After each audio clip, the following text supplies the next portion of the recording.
Hawks still in good shape in the NBA playoff picture. Meanwhile, the Orlando Magic desperately needed a win to stay alive. They beat the Pistons 123 to 107. Paolo Banchero had 31. Desmond Bane had 25. And Detroit naturally has already clinched first in the East. But still, Jamal Mosley needs every win he can get.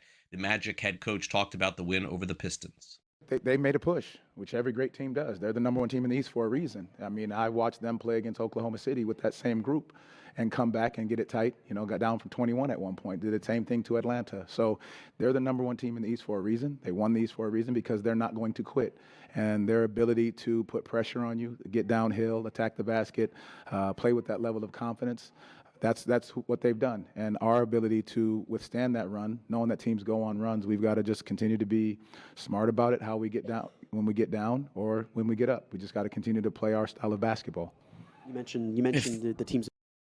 If the Magic have not been consistent, the Spurs have as they head toward the playoffs. The only question is, will they have Victor Wembanyama for the remainder of the regular season, which isn't much. They beat the 76ers last night, 115 to 102. Steph Castle had 19 points in the win. The reason why I mention this is because Wemby left the game with a rib contusion. So here's an update from head coach Mitch Johnson on him.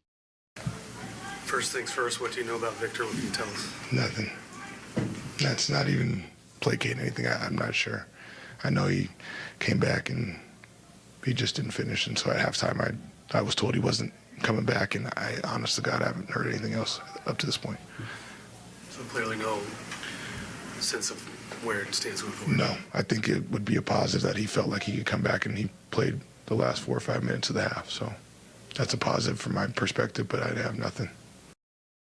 A little bit over a week before the Spurs have to play their first NBA playoff game. Same for the Denver Nuggets. They beat the Trailblazers last night, 137 to 102.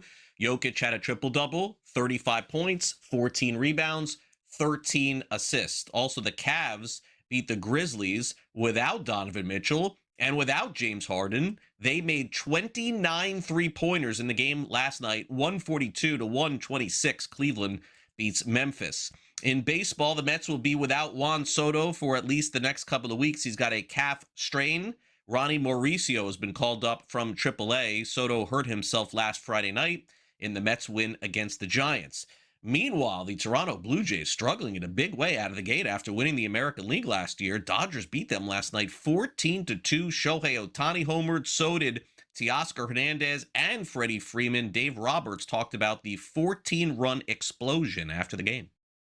Yeah, we sort of picked back up from yesterday, late in the game, and just the at-bats all around, taking walks, getting hits, passing the baton situationally, really good. Even just early on, getting a guy over, driving him in with the sac fly, running deeper counts, hitting to the opposite field. And obviously, Dalton had a huge night, so that was good to see. But, everyone, 1 through 9 was really solid. Welcome back to Newswire here on SportsGrid. Joining us now to talk about the latest in prediction markets is Dustin Gouker. He's got a great Substack and podcast where he discusses everything to do with sports betting, but right now it is predominantly surrounded by prediction markets and news as well. Dustin, thanks for coming on the show. Appreciate it. And let's get started with Kalshi, which could be a predecessor for some things to come across the country. Now, let's be clear here. The state of New Jersey gave Kalshi a big win to operate in the Garden State. That doesn't necessarily mean that every state will follow suit, but it does set some precedent, doesn't it? Yeah, this is a big decision. There's court cases all over the country, both in federal and state court. This has been a subject of a lot of reporting and a lot of what we talk about on here, whether prediction markets are legal, whether federal law preempts state gambling law. And here, for the first time, we had in a federal appellate court, Third Circuit, where this case between Kalshi and the state of New Jersey is going on. And the Third Circuit said, yep, you can continue to operate here. We're not going to stop you. And this is, the first time that an appellate court for this has been district courts, lower courts have said this. So pretty big win for Kalshi. It doesn't mean that this is by any means, it's not the end of the road. This is one more step, but it is a big deal from that perspective. There could still be appeal by New Jersey. They can appeal to the same court. They could possibly appeal to the U.S. Supreme Court. At the end of the day, some of it's noise and some of it's not. This is going to the Supreme Court at some point in the next year or two. Sure. 100%. Yeah. All these cases are going to get bundled up, and the Supreme Court is going to decide whether prediction markets and sports betting via prediction markets is going to stay, and whether that's okay under federal law.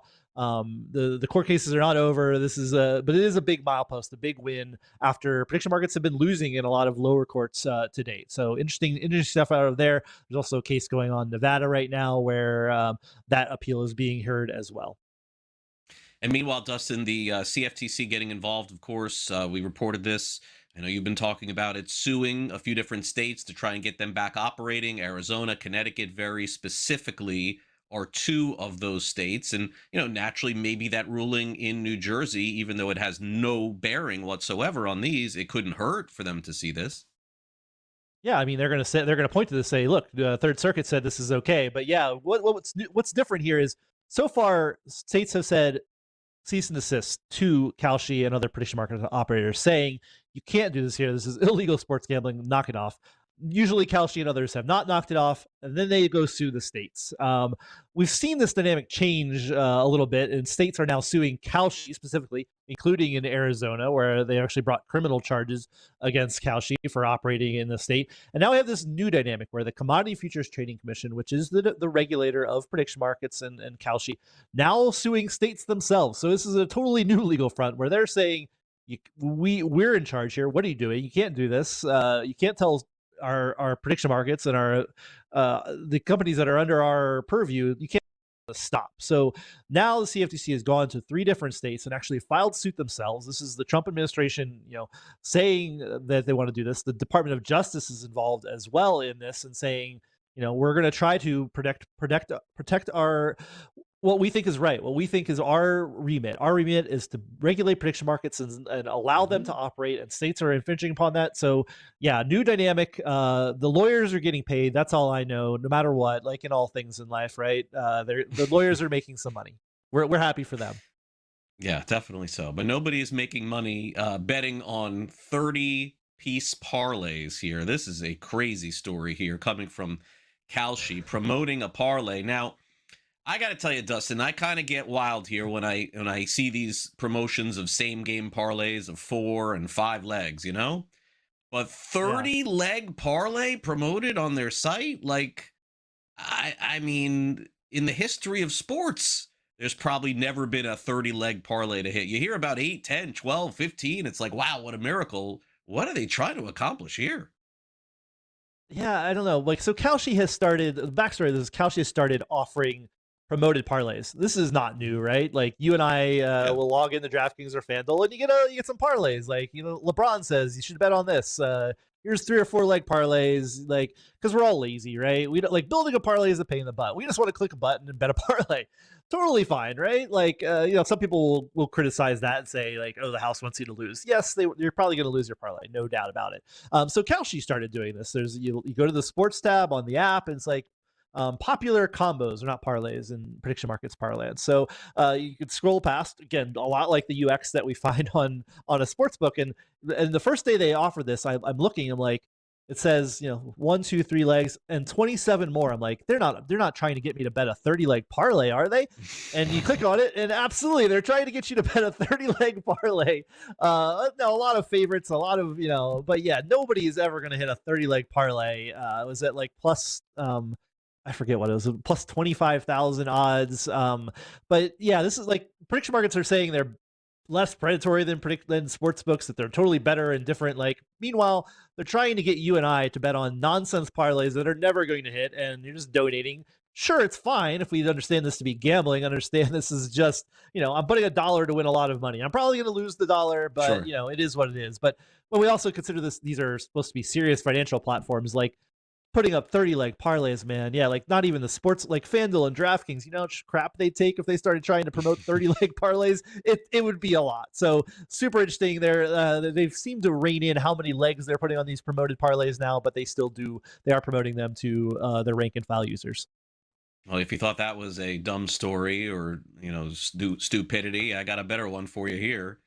Dustin, what is going on here? I mean, who is this genius that thought it would be a good idea to promote people dying and wagering or predicting dying on Polymarket? My gosh. I mean, I certainly hope whoever that person was, at the very least, gets a slap on the wrist. Polymarket, what are they doing? Yeah, I mean, if you follow the news in Iran, some U.S. pilots were shot down. There's a rescue operation. We know what happened there, that the pilots were rescued. But Polymarket, for a short amount of time, says you could bet on whether they would be rescued or not. Of course, if you're betting against them being rescued, you're betting on them dying or staying in captivity. A terrible thing. Polymarket quickly walked this back. They got some static from people in Congress. The latest dumb thing that prediction markets are doing, they should stop doing dumb stuff. I wrote that about that this morning in the Event Horizon, my Substack about prediction markets. Yeah, you gotta knock off the nonsense if you want to not have dumb regulation. My gosh, Dustin Gouker always bringing the heat here on the show. Thanks again, Dustin.